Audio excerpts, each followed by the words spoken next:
Welcome children's. इससे पहली video में हमने संस्कृति के बारे में जाना, संस्कृति का अध्ययन किया कि संस्कृति क्या है। बहुत सारे विचारकों ने, समाजशास्त्रियों ने अपने अपने विचार दिए, अपने मत प्रस्तुत किए। साधारण शब्दों में अगर हम संस्कृति को कहें तो संस्कृति जो है वो मानवीय आवश्यकताओं की पूर्ति करने का एक साधन है।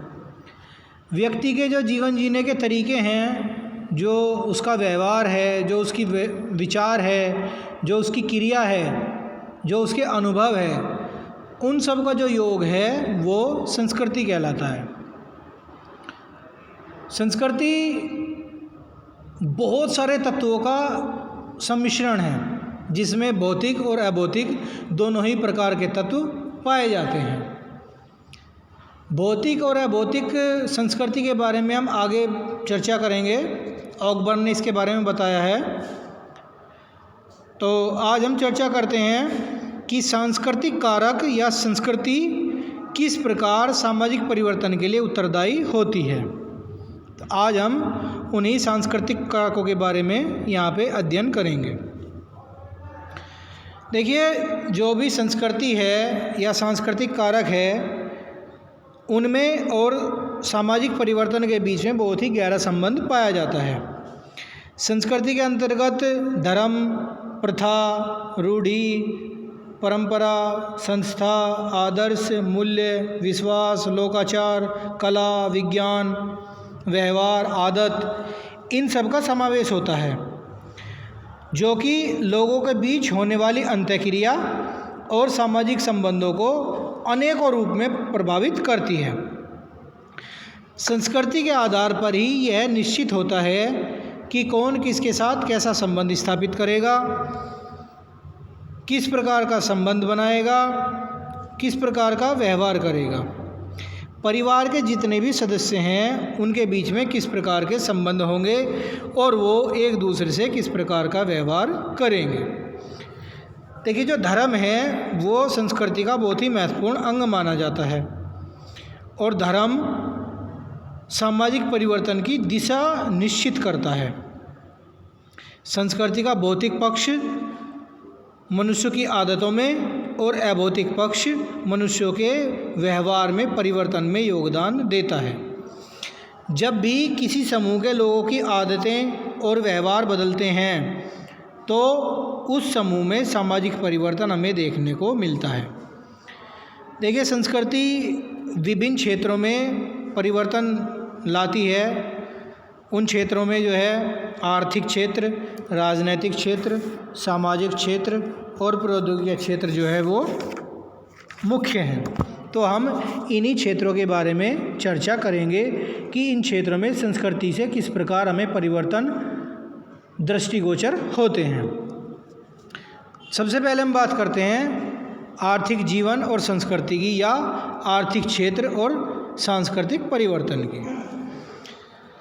देखिए, अगर हम भारतीय संस्कृति की बात करते हैं तो भारतीय संस्कृति में आध्यात्मवाद पर विशेष जोर दिया गया है, जिसके कारण बहुत से लोगों की जो आर्थिक प्रगति है वो रुक जाती है, उदासीन रह जाती है।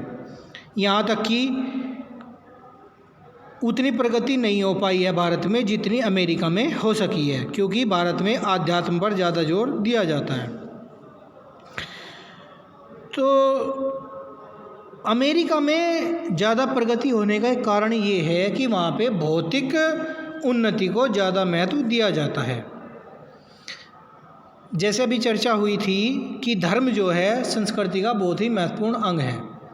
मैक्स वेबर ने बताया कि धर्म और आर्थिक जीवन के बीच में बहुत ही गहरा संबंध है।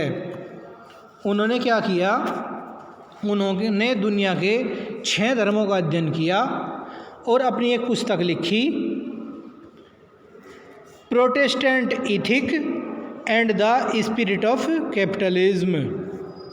इसमें उन्होंने प्रोटेस्टेंट धर्म और कैथोलिक धर्म का तुलनात्मक अध्ययन किया और बताया कि जिन देशों में प्रोटेस्टेंट धर्म हैं या उस धर्म के अनुयायी हैं, वहाँ पूंजीवाद का विकास हुआ है, जैसे इंग्लैंड, हॉलैंड, अमेरिका आदि। इसका कारण यह है कि प्रोटेस्टेंट धर्म की जो आचार संहिता है वो कुछ इस प्रकार की है कि उसके अनुरूप आचरण या व्यवहार करने पर पूंजीवाद का विकास होना स्वाभाविक है। प्रोटेस्टेंट धर्म की जो आचार संहिता है वो क्या है? जो प्रोटेस्टेंट धर्म है वो अपने अनुयायियों को कहता है कि धर्म कर्मवादी बनो, भाग्यवादी नहीं बनो, मेहनत करो, काम करो, तभी तुम्हारी आर्थिक उन्नति हो सकती है। इसके विपरीत जैसे इटली है, स्पेन है और बहुत से ऐसे देश हैं, वहाँ पे पूंजीवाद का विकास ना होने का कारण ये है कि वहाँ पे कैथोलिक धर्म के अनुयायी हैं, कैथोलिक धर्म का बोलबाला है, और इस धर्म की आचार संहिता कुछ बातें हैं जो पूंजीवादी व्यवस्था के विकास में सहायता प्रदान नहीं करती।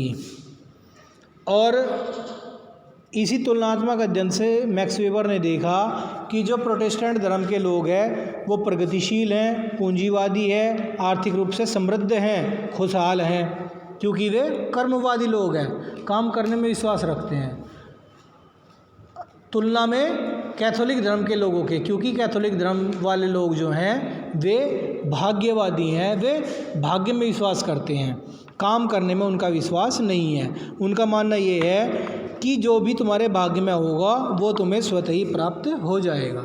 इसलिए उन दोनों धर्मों के लोगों की स्थिति में बहुत ही, और मेनली क्या है, आर्थिक स्थिति में बहुत ही अंतर देखने को मिलता है।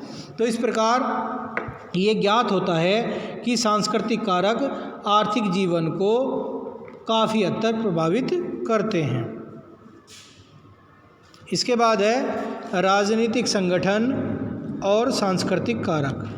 देखिए, सांस्कृतिक कारकों का या संस्कृति का किसी भी समाज विशेष के राजनीतिक संगठन पर काफ़ी प्रभाव पड़ता है।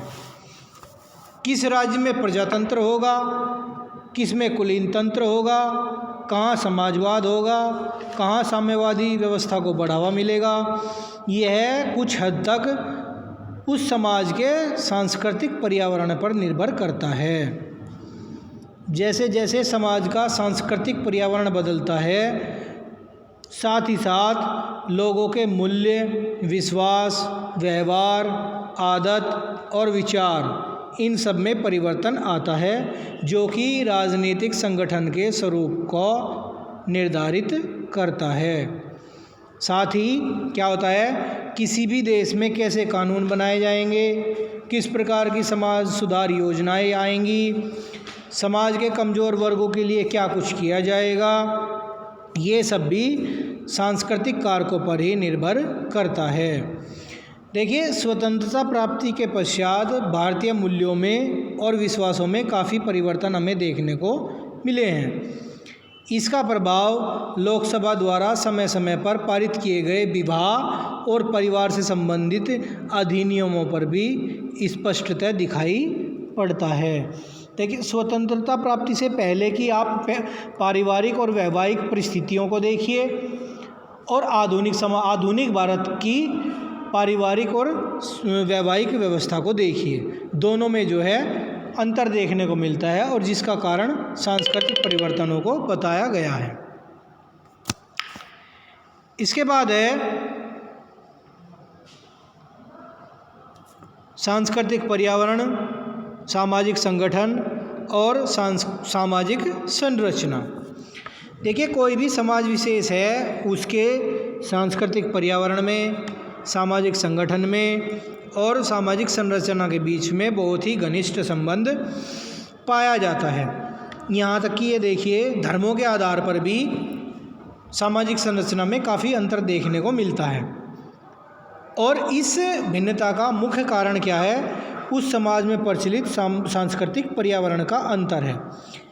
जहाँ हिंदुओं में गोत्र और सपरवर बहिर्विवाह की प्रथा पाई जाती है, वहीं मुसलमानों में कुछ निकट के रक्त संबंधी छोड़कर शेष के साथ वैवाहिक संबंध स्थापित करने की अनुमति है।